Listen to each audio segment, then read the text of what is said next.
नमस्कार, आप देख और सुन रहे हैं राजस्थान आज तक। मैं हूं विजय कल्ला। मोदी जी ने जो कहा था वो करके दिखाया।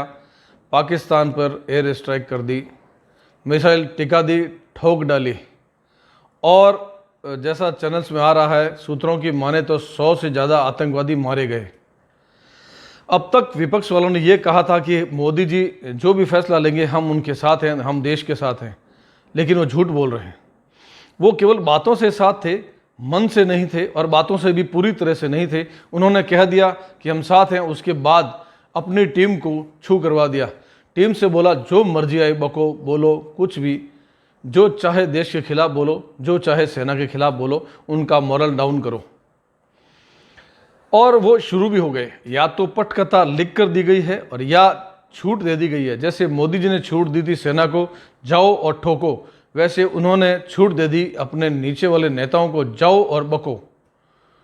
फिर से उन्होंने देश पर उंगली उठानी शुरू कर दी, मोदी पर उंगली उठानी शुरू कर दी और सेना पर उंगली उठानी शुरू कर दी।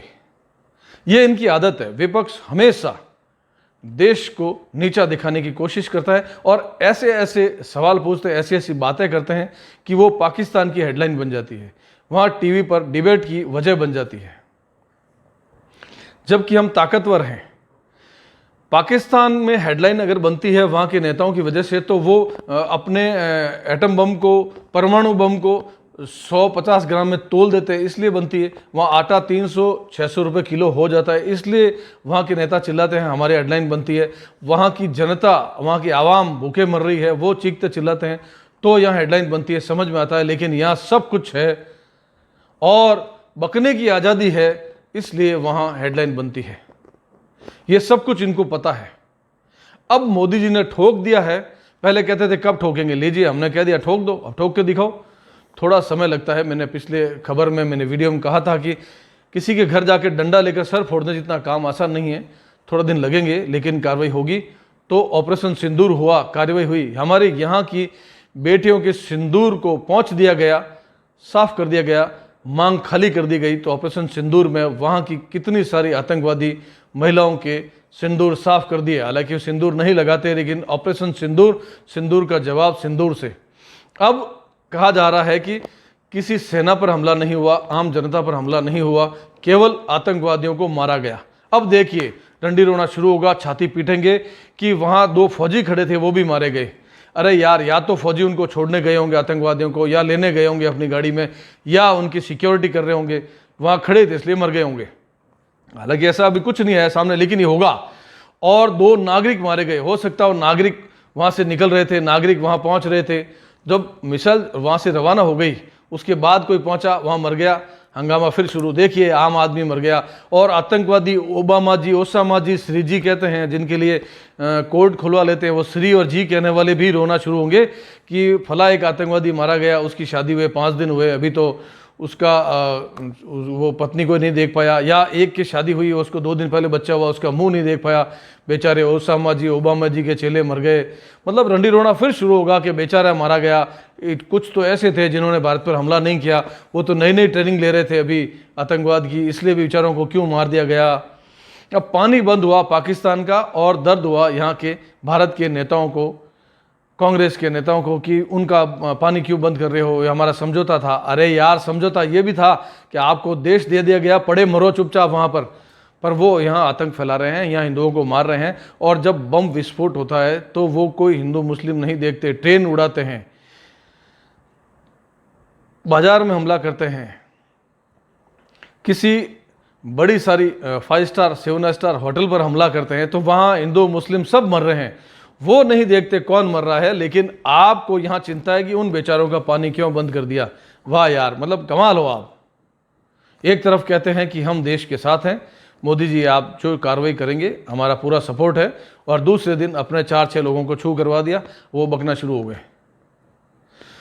हमारे लिए राहुल गांधी सिरदर्द भी है और भाजपा के लिए आरामदायक भी है, क्योंकि वो जब जब ऐसी अजीब अजीब बातें करते हैं और लोग उनको पप्पू कहते हैं, जोकर कहते हैं, कोई नाबालिग बच्चा कहते हैं, कोई नादान कहते हैं, लेकिन सच ये है कि ये उतने नादान नहीं जितना आप समझते हैं।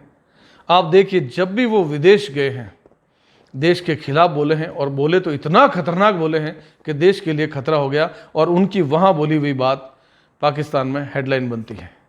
वो जानबूझकर देश को नीचे देखना चाहते हैं।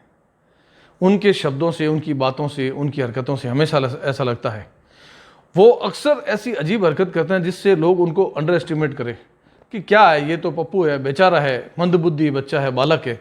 वो बालक नहीं है बॉस, वो कितना खतरनाक है, उसकी बात सुनिए, प्लान सुनिए। कितने दिनों तक उन्होंने संविधान की कॉपी लहराई और कितने लोगों को भड़काया। देश के लाखों करोड़ों लोग उसके भड़कावे में आए। कई जगह आगजनी, पत्थरबाजी होती है उनके चीखने चिल्लाने से, उनकी हरकतों की वजह से। उसके बाद उन्होंने जाति जनगणना, फिर वही अंग्रेजों वाली हरकत। माँ अंग्रेज है तो वो अंग्रेजों वाली हरकत करेंगे कि बांटो राज करो। अब जाति जनगणना, उसको वो अपनी जीत मान रहे हैं कि हमने दबाव दिया इसलिए जाति जनगणना शुरू हो रही है। तो भूल जाओ राहुल बाबा कि ऐसा हुआ, क्योंकि कहते ही नहीं हुआ। भाजपा इस पर लंबे समय से विचार कर रही होगी। भाजपा इस पर कई सारी रणनीति बना चुकी होगी, कई सारी मीटिंग कर चुकी होगी, जो आप लोगों को पता नहीं है।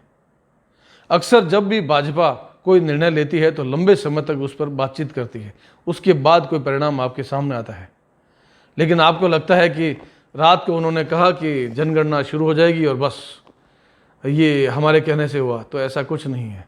अगर ऐसा था तो यार सरकार आपके पास बरसों तक रही थी, क्या कर लिया आपने?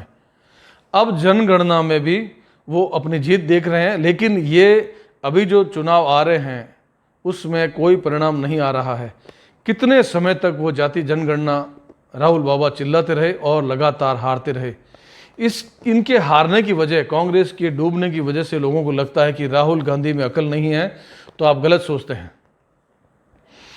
उस शरीर में दिमाग के दो हिस्से होते हैं, ऐसा डॉक्टर्स कहते हैं।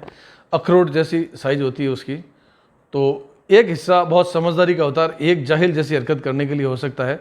तो एक हरकतें जानबूझकर जाहिलों जैसी की जा सकती है और एक में बहुत शातिराना अंदाज में। दो हिस्से, एक में आप उनको पप्पू, जाहिल, बेवकूफ़ कुछ भी कहते रहो, लेकिन दूसरी साइड जो है वो बहुत खतरनाक है। आप उनके वक्तव्य सुनिए पिछले 4-5 साल के, एक एक वीडियो को ध्यान से देखिए, उन्होंने कब क्या कहा और उसके बाद देश में क्या हुआ। कितने हमले हुए, कितने लोग मारे गए, आपस में कितने लोग भिड़ गए, हिंदू मुस्लिम दंगे हो गए। अब एक लंबी नाक वाले नेता कहते हैं कि हमारे विदेश से जो है शस्त्र अस्त्र क्यों खरीदे जा रहे हैं। अरे यार, आप जब सीएम थे, आपके पिताजी सीएम थे, आपने क्या किया यूपी के लिए, और योगी जी ने आकर क्या क्या कर लिया? कहीं टिकते हैं आप उसके सामने? और विदेश से क्यों मंगा रहे हैं? तो अमेरिका विश्व का सबसे ताकतवर, मजबूत, पैसे वाला देश कहलाता है, वो भी भारत से कई सारी चीज़ें लेते हैं। सारे देश एक दूसरे से कोई ना कोई सामान लेता है। पेट्रोल जहाँ निकलता है वहाँ गेहूँ नहीं उगते हैं, वो क्या गेहूँ उगाते हैं पेट्रोल के ऊपर रख के? वो भी तो मांग के लेते हैं, कहीं से खरीदते हैं, हम भी खरीद कर लेते हैं। और अमेरिका, रूस की ज़रूरत की चीज़ें भारत से जाती है। मतलब कुछ भी कहना, भारत को डिप्रेशन में लाना, नीचे लाना, छोटी बात करना, ऊंची बात करना, मान ही नहीं सकते। आपके पिताजी ने कहा था मुख्यमंत्री रहते हुए कि और मुसलमानों को खुश करने के लिए हिंदुओं को मारना पड़ता तो मैं और मरवा देता। ये महान बात थी। इस पर आप कुछ बोलते हैं? आपके समय में जितने दंगे हुए, जितने हिंदू मारे गए, जितने गांव शहर खाली हुए यूपी के, इस पर कुछ बोलते हैं? तब आपके पिताजी ने कहा था जब बलात्कार होते हैं कि बच्चे गलती कर लेते हैं, अपने घर में गलती करवा लो। कुछ भी बका गया और आज भी बके जा रहे हैं। एक बहुत ज़्यादा दिमाग वाले नेता नींबू मिर्ची बांध कर एक प्लेन उड़ा कर दिखा रहे हैं, अगले दिन ये एयर स्ट्राइक हो गई, अब बांध लो नींबू मिर्ची। मेरे हिसाब से जिन जिन नेताओं ने कहा था पिछली बार कि भाई हमें सबूत दो, अब एयर स्ट्राइक हो चुकी है और होगी, तो इनको नीचे बांधना शुरू करो, रस्से से बांधो, इनको लटकाओ और मोबाइल कैमरा चालू करवा दो, बोले सबूत ले लो। उधर से एक आध गोली ठोकते हैं तो कोई नीचे बंधा हुआ आया, ये टारगेट है, इस पे सीखो, प्रैक्टिस करो, आप हम लटका के लाए आपके लिए, ये आपके समर्थक हैं। अब कह रहे हैं कि 100 आतंकवादी मारे गए, आम जनता या फौज पर हमला नहीं हुआ। अब इस पर विपक्ष आएगा, इस पर लोग जो टीवी पर गला फाड़ेंगे, जो इनके प्रवक्ता हैं, आम जनता मारी गई, बेचारे बेकसूर मारे गए, वो तो घर पे सो रहे थे, वो जो नमाज पढ़ने आए थे वो रात को वहीं रुक गए थे, इसलिए उनको मार दिया, ये गलत था। या मरे ही नहीं, खाली मकान पर बम गिरा दिए, कौन मरा? झूठ बोलते हो आप। 100 मरे, आप कौन गिनने गया था? 100 थे ही नहीं, वो तो 99 थे, एक कम था, वो 103 थे, आपने 100 क्यों बताया? आप झूठ बोल रहे हो।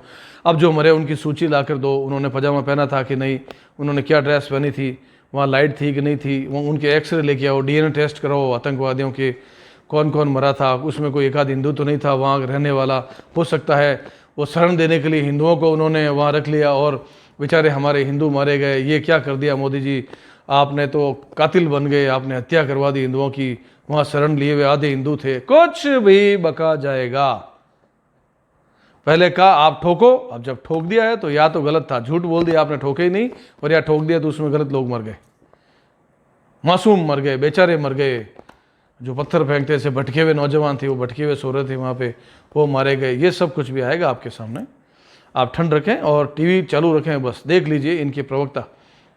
हालांकि प्रवक्ता मन में सब जानते हैं कि यार हम बेवजह बकवास करते हैं, चीखते हैं, चिल्लाते हैं। जो सच है वो मोदी जी कर रहे हैं, जो हिम्मत है वो मोदी जी कर रहे हैं।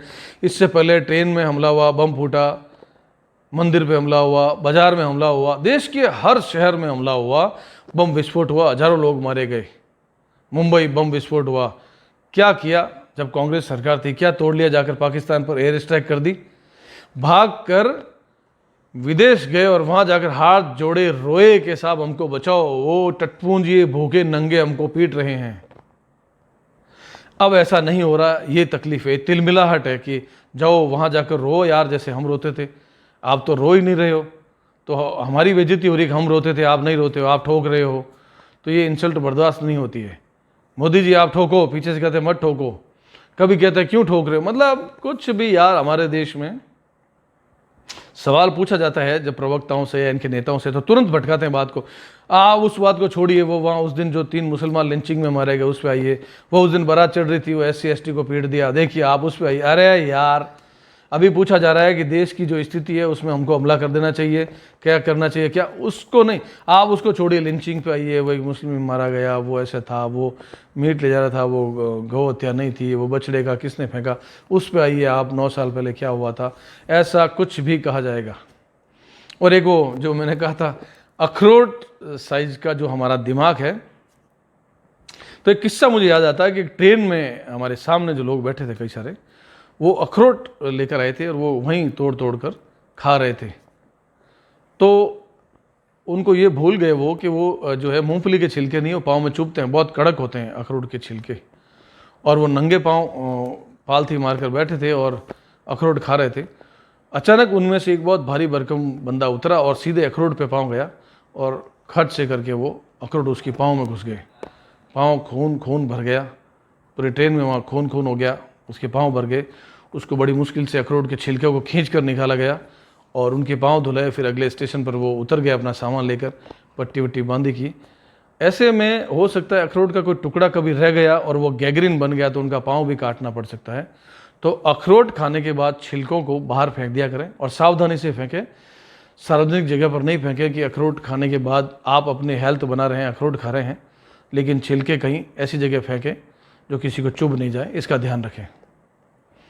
तो तैयार रहिए, विपक्ष हमारी भावनाओं पर बहुत जल्द आहत करने के लिए हमला करने वाला है, हम सब की भावनाओं पर। वो सवाल उठाएंगे मोदी पर, वो सवाल उठाएंगे एयर स्ट्राइक पर, वो सवाल उठाएंगे आतंकवादियों पर, सवाल उठाएंगे हिंदुओं पर, सवाल उठाएंगे वो सेना पर। वो सारे सवाल समझ लीजिए हम पे उठाए जा रहे हैं, जो हम उनको वोट करते हैं।